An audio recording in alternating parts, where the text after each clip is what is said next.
Hello everyone and welcome back to my channel. I was first in the Philippines 40 years ago when I was in the military. And I'm here now for about the last year and 4 months. I want to share with you four must-knows that you have to be aware of before you travel here or when you travel here or move to the Philippines. The first one is what I call MMS, Monopoly Money Syndrome. Beware of Monopoly Money Syndrome. The Philippines is a very cheap country. Dining out, just for example, is about half the price of what it is in the US. For example, fast food, McDonald's, KFC, Burger King, Domino's, all about half price is what you'll pay for in the US. If you pay about $10 for a meal in McDonald's in Hollywood, California, you're going to pay about half that or a little bit less here in the Philippines. All right, nice restaurants, less than half price. Give you another example. I took my friend's family out to dinner, 5 of them, her included, 5 people plus me, that's 6 people. We went to a nice restaurant. I paid the check. It was 3,000 pesos, and that included a 20% gratuity. That's about 52 bucks. Cost me 52 bucks to take 6 people, including myself, out to eat, okay? You cannot complain about that. What else? Clothing and shoes, very cheap here in the Philippines, very cheap. Athletic shoes, name brand athletic shoes, about the same as what you pay for in the US. Nike, Asics, Converse, about the same. Jordans, you'll get Jordans for about a third of the price of what you pay for them in the US. I have another acronym for you, MYB, mind your budget, okay? We're all here on different income levels. Some people are digital nomads, some people are retired and collecting pensions. Some of us are bringing in $6,000 a month, $4,500 a month, average Social Security income of $1,700 a month. No matter what your income level, mind your budget. Because the country is so cheap, money just kind of flies through your hands.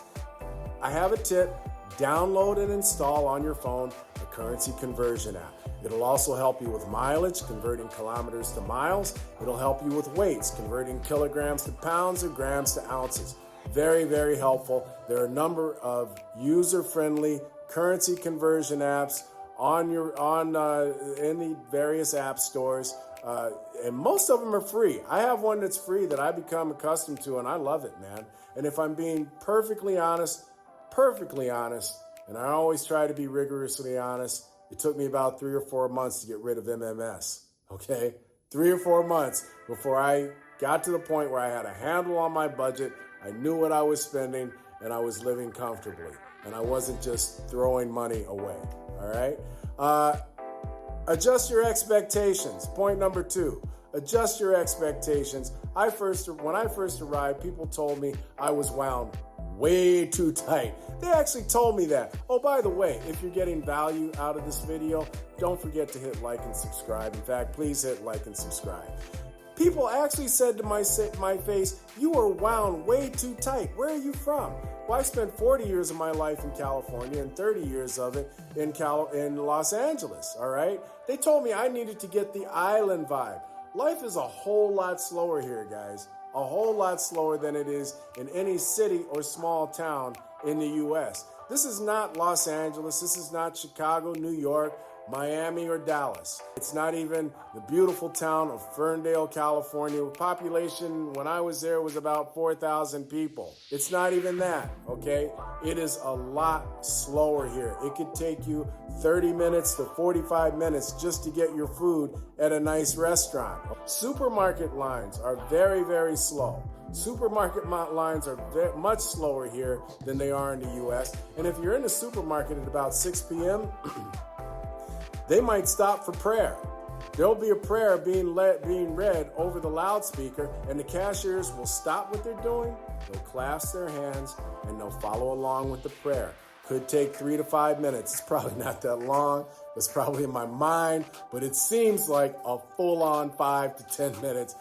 It's not. It's probably 2 to 3 minutes, but you just need to be aware of it. We're just guests here. It's their culture, their customs. Also, that brings me to another point. Be patient, and patience can lead to anger.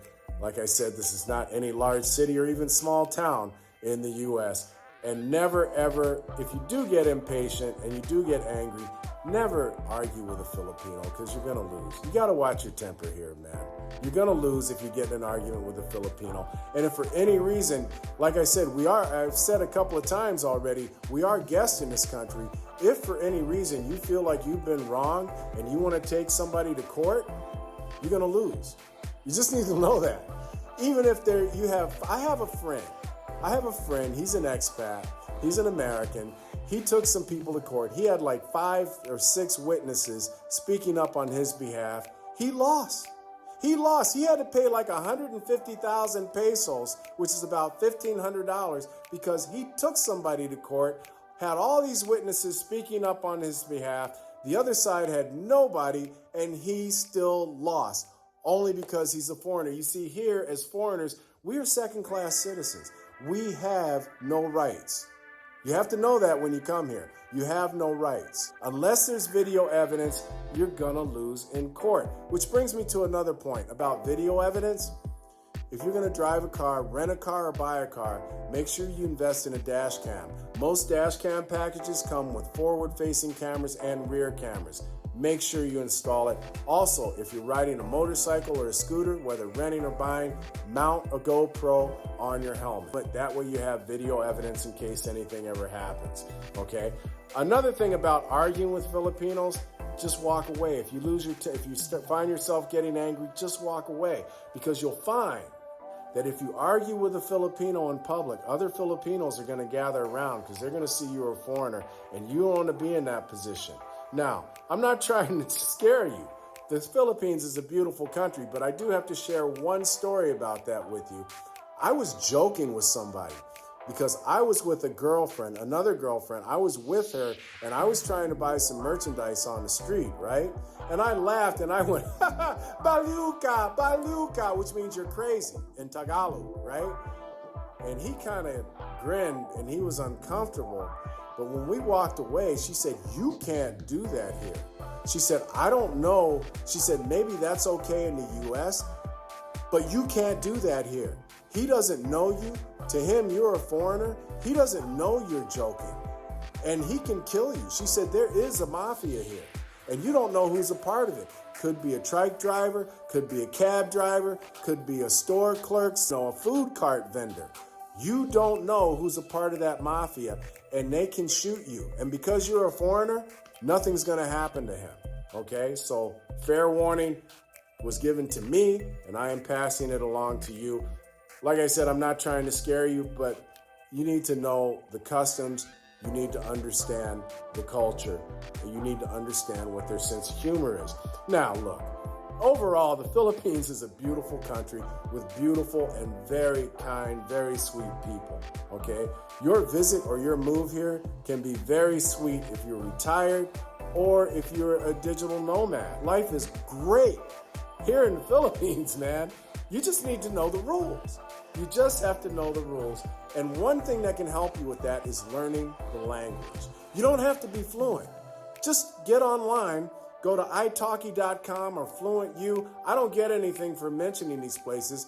I personally went to italki, and I started taking Tagalog over the pandemic when I decided I was going to move here. Okay, you can take Tagalog, or if you're moving to Cebu, take Cebuano, okay? And start learning the language before you get here, or even after you get here. It doesn't matter. The internet's decent here. It's just as reliable or unreliable as it is in the U.S., all right? Start learning the language. You don't have to be fluent. If you know some words and phrases, people will think that you know the language, and it will endear you to them. Okay, they will have much more respect for you. They will be much friendlier to you. And also, you'll become friendly with people at the markets or at the 7-Eleven or the stores that you go to on a regular basis. And somebody will want to teach you the language. They'll want to work with you on the language. They'll teach you something new every time you walk in the door. So eventually, especially if you move here, eventually you will be fluent. You won't be able to help it, okay? You will be fluent in Tagalog and or Cebuano, all right? In the central Visayas, they speak Cebuano.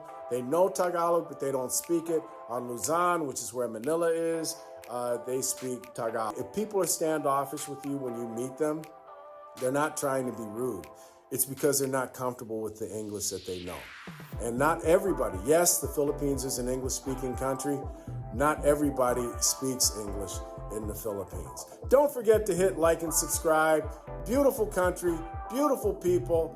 Enjoy your visit, enjoy moving here, and thank you for watching. I'll see you in the next video.